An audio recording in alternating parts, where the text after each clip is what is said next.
Durante a nossa viagem para Vegas, decidimos visitar o Heart Attack Grill, aquela famosa hamburgueria onde se você não comer tudo que você pediu, você apanha.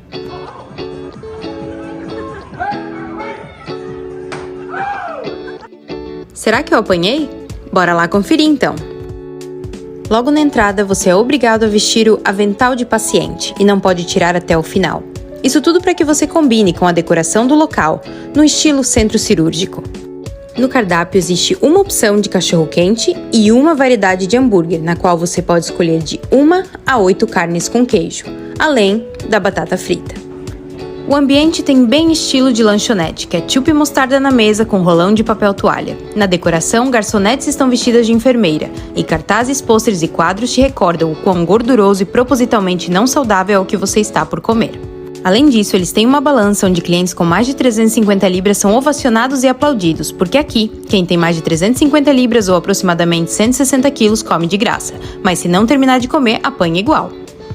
E vamos de uma coquinha normal, porque nada de refrigerante zero nesse lugar, me preparando para o meu bypass duplo que acabou de chegar. É isso mesmo, bypass é o nome do hambúrguer, e o meu é duplo porque eu escolhi 2 carnes. Eu também adicionei bacon e nesse vem 10 fatias. Tá bom para você? O pão até que é fofinho, mas o hambúrguer, além de bem grande, é seco. Isso dá aquela travada na hora de comer. Achei que seria gorduroso, mas não foi o caso. Além de queijo, eles também têm cebola, tomate e chile.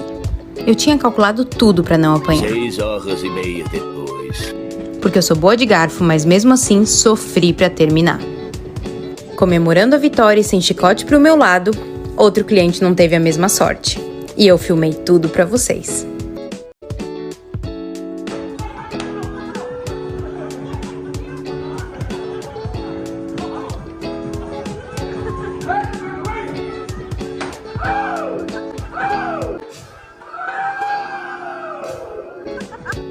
Missão cumprida, espero que tenham gostado.